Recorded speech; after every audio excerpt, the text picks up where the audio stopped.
ጥንታውያን አማሮች ዛሬ ዓለም እንደሚጠቀምበት አይነት በነዳጅ የሚሰራ መሳሪያ ሳይሆን በመንፈሳዊ ንዝረት የሚንቀሳቀሱ የሰማይ ላይ መንኮራኩሮች ነበሯቸው።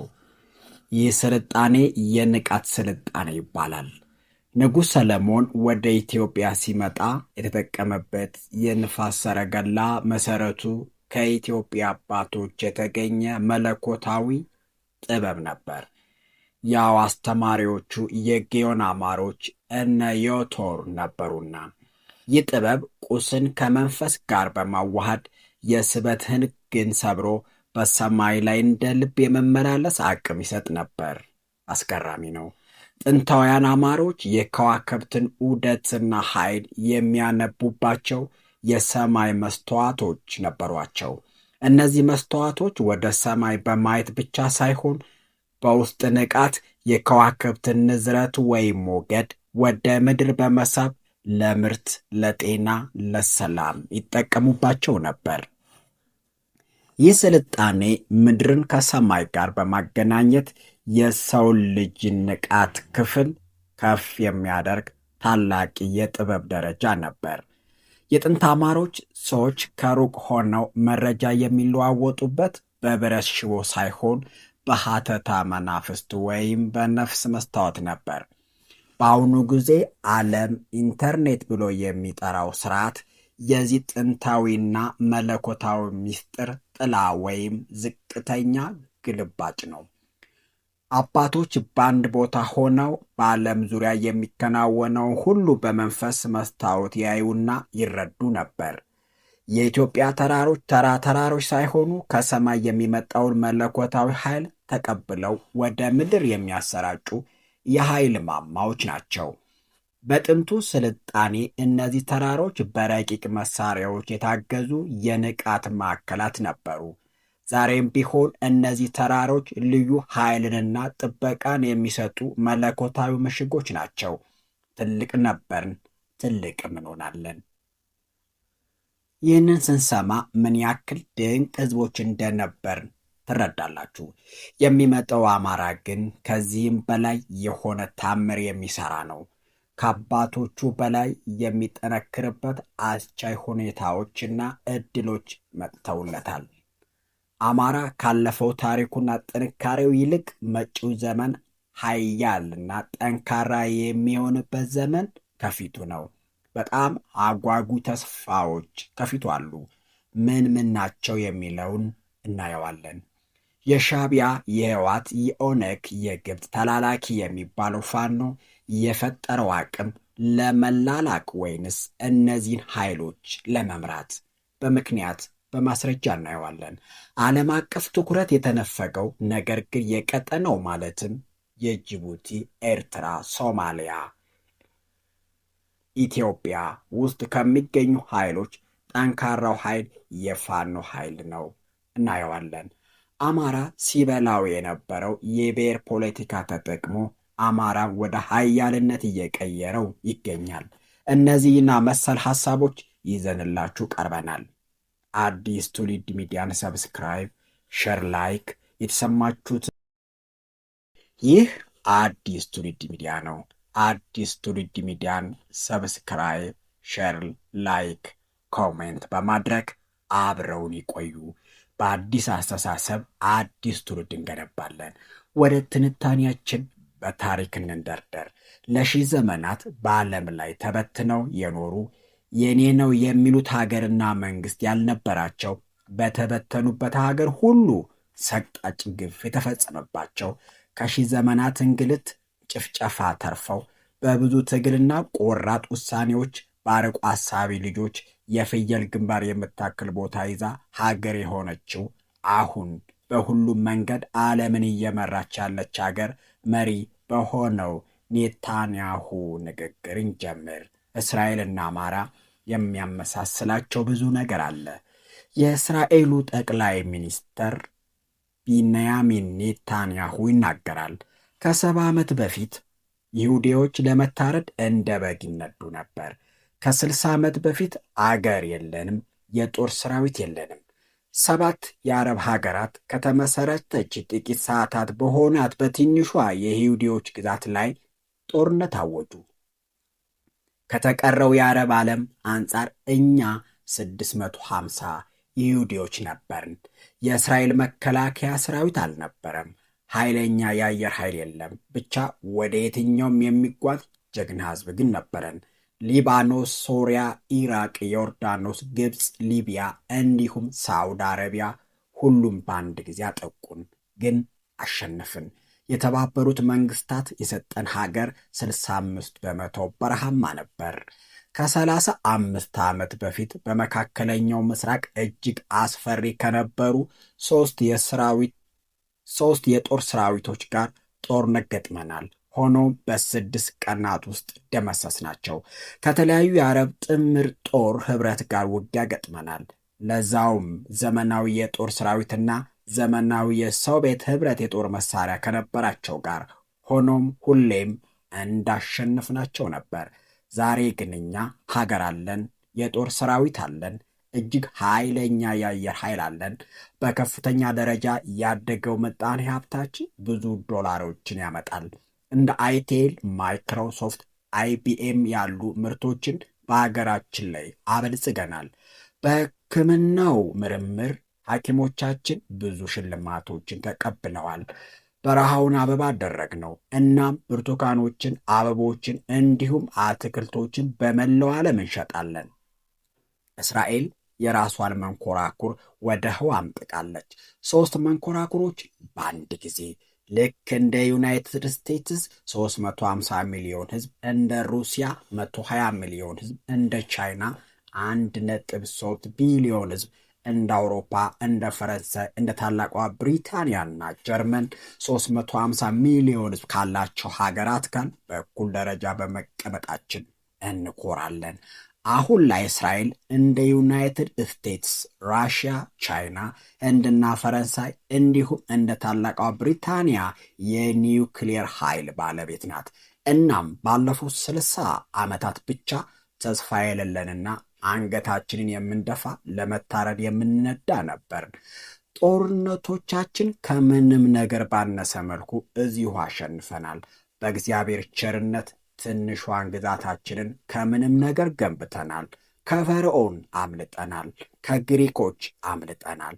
ከሮማውያን በሕይወት ተርፈናል። ከስፔኑ የምርመራ ተቋም በሕይወት ተርፈናል ሲሉ ተደምጠዋል።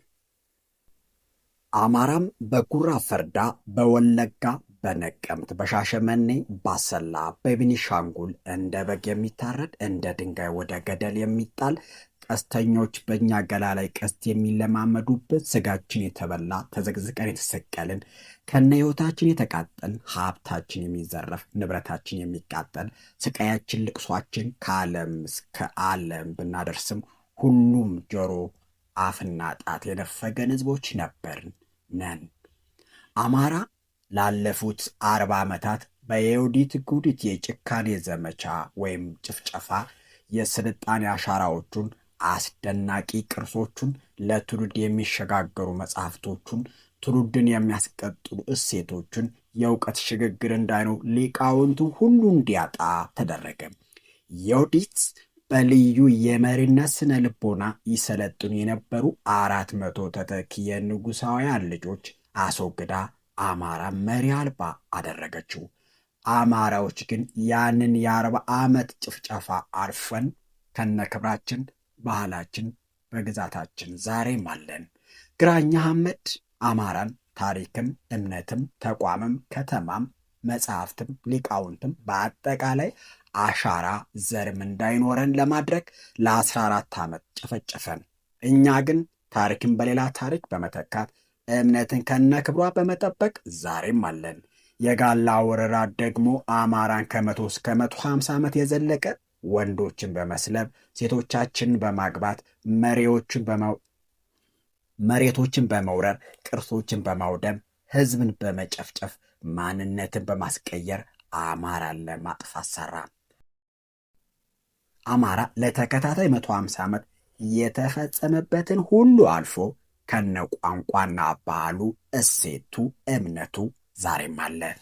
አፄ ዮሐንስ የጎጃሙ ንጉሥ ተክለ ሃይማኖት ከምኒልክ ጋር አደመብኝ በሚል ለራሱ እንኳን ኋላ ላይ ሲያስበው የዘገነነውን እልቂት በጎጃም አማሮች ላይ ፈጽሟል።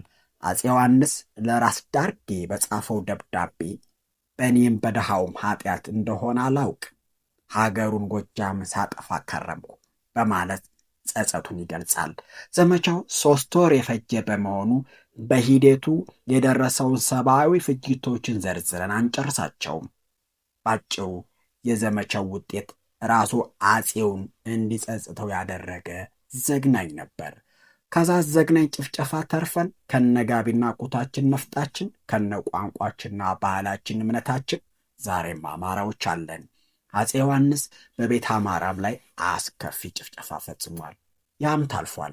በአድዋ ድል ምክንያት በአማራ ላይ ቂም የቋጠረችው ጣሊያን ለተከታታይ 5 ዓመት ወረራ ፈጽማ ከአዲስ አበባ ጀምሮ በጎጃም፣ በሸዋ፣ በወሎ፣ በጎንደር የአማራ ሕዝብን ሁሉን አቀፍ ጥቃት አደረሰችበት። አማራ ግን ጣሊያንን አሸንፎ ከነ ክብሩም ዛሬም አለ። ደርግ ለ17 ዓመት በቀይ ሽብርና ነጭ ሽብር በመሬት ላራሿዎች አማራን ከኢኮኖሚ እስከ ሰብአዊ ውድመት ደረሰበት። ግን ያንን ሁሉ አልፎ የአገሪቱ ኢኮኖሚ በእጁ አስገብቶ ይገኛል። ዛሬ ግን በግልጽ እየተወረሰበት ወደ ድህነት እንዲወርድ እየተደረገ ቢሆንም አማራ ግን ይህንንም ያልፋል። ኢህአዴግ ለ27 ዓመት በአማራ ላይ ሁሉን አቀፍ ጥቃት የፈጸመበት ያን ሁሉ አልፎ ዛሬም አማራ አለ።